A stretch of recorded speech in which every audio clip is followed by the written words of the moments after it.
Welcome back to our cozy little corner of the internet.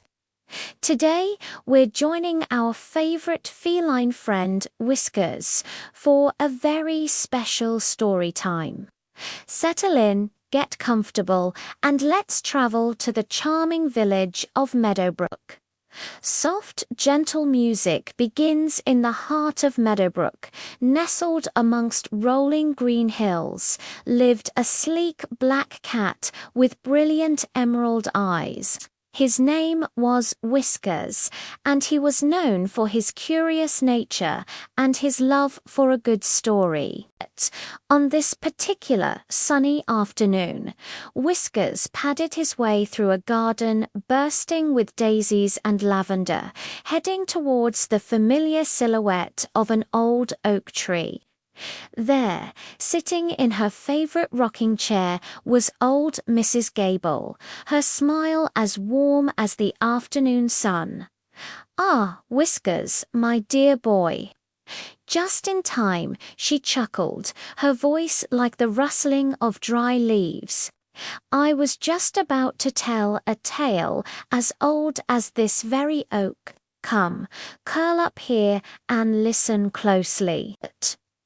Whiskers hopped onto the soft rug at her feet, his green eyes fixed on her as she began. "Once upon a time, not so different from our own Meadowbrook, in a small village at the edge of a great, whispering forest, there lived a poor shoemaker and his kind-hearted wife. The shoemaker was a good man and worked tirelessly from sun-up to sundown. He poured his heart into every stitch, but try as he might, he could barely earn enough to put food on the table, let alone buy leather for the next pair of shoes. One cold winter evening, with the wind howling outside his small workshop, he looked down at his workbench. All that remained was a single piece of leather, just enough for one final pair. His shoulders slumped with weariness. With a heavy heart, he carefully cut the leather, laying out the pieces neatly on the bench, ready to be sewn in the morning. He couldn't bring himself to do any more that night. Before blowing out the candle, he looked up at the moonlit sky and prayed softly, "May tomorrow bring better fortune." Then he went to his small room and fell into a troubled sleep beside his wife. The next morning, when the first light of dawn streamed through the workshop window, the shoemaker rose early, expecting to face his difficult task.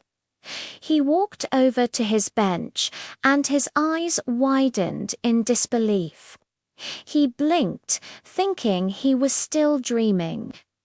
But no, there on the bench stood a pair of shoes. And they weren't just any shoes, they were perfect. The stitching was so fine and even it looked like it was woven by magic. The shape was elegant, the leather polished to a high sheen, and they looked as if they would fit like a glove. He could hardly believe his eyes.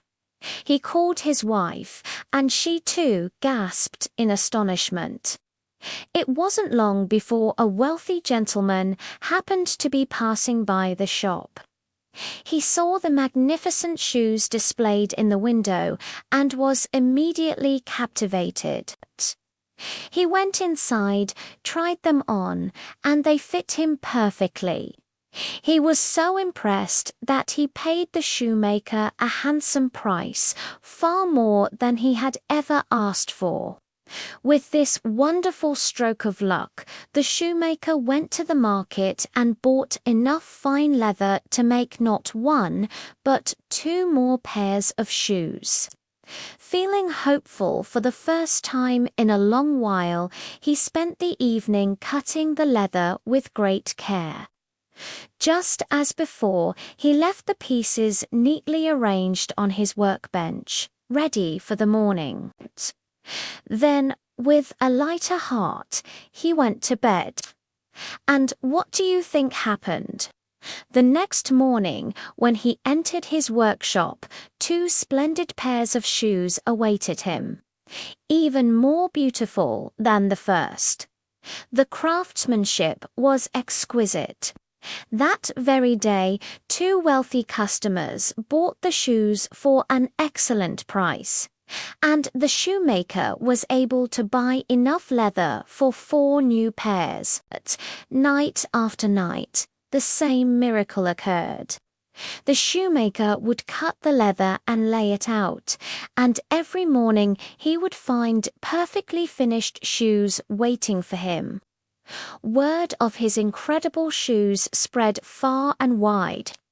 His little shop became famous, and soon the shoemaker and his wife were no longer poor. They were prosperous and comfortable, but they were also deeply curious. Who were their mysterious secret helpers? One evening, as Christmas Eve approached, the shoemaker turned to his wife and said, "My dear, we cannot let this mystery continue. We must find out who is helping us so generously. Let's stay awake tonight and see for ourselves." His wife agreed, her eyes sparkling with excitement. So that night they didn't go to bed. Instead, they hid behind a curtain in the corner of the workshop, leaving a single candle burning to light the room. They waited patiently, holding their breath. The old clock in the hall ticked by slowly, 10, 11. And then, just as the clock struck midnight, the little workshop door creaked open. In slipped 2 tiny elves. They were no bigger than a child's doll, and they were dressed in tattered, ragged clothes that were full of holes. They shivered a little in the cold night air. But without a moment's hesitation, they hopped onto the workbench and set to work. Their little fingers moved with incredible speed and skill. One would stitch while the other hammered tiny nails. They worked in perfect harmony, sewing, shaping, and polishing until every single shoe was perfectly finished. The shoemaker and his wife watched in silent awe. As quickly as they had arrived, the elves gathered their tools, looked at their handiwork with satisfaction, and vanished back into the night.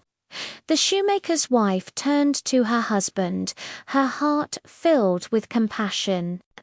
She whispered, "Did you see them? Those poor little elves have been so kind to us, yet they have nothing but rags to wear. They must be so cold. I have an idea. Let's make them some warm clothes as a thank you." The shoemaker thought this was a wonderful idea. So, the very next day, they set to work. The wife sewed 2 tiny little shirts, 2 pairs of tiny trousers, and knitted 2 tiny pairs of warm stockings. The shoemaker, using his finest skills, crafted 2 miniature pairs of leather boots, complete with tiny laces. That evening, instead of leaving cut leather on the workbench, they carefully laid out the new clothes and boots. Then they hid behind the curtain once more, eager to see what would happen. At the stroke of midnight, the 2 little elves appeared again, ready to work. But when they hopped onto the table, they stopped. Their eyes grew wide as they saw the beautiful little outfits waiting for them. They looked at the clothes, then at each other, their faces breaking into huge smiles. With joyful chirps, they quickly dressed themselves in the warm new clothes. The shirts fit perfectly, the trousers were just right, and the little boots were a snug fit. They were so delighted that they began to dance and leap all over the workbench, laughing and singing a happy little tune. They twirled and skipped, admiring their new attire, their hearts full of joy. After their little celebration, they danced right out the door and disappeared into the starlit night.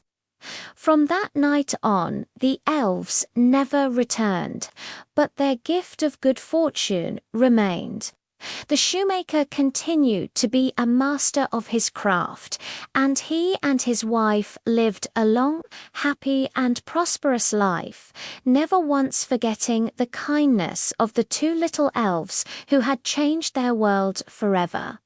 Mrs. Gable smiled, patting Whiskers' head as he purred contentedly.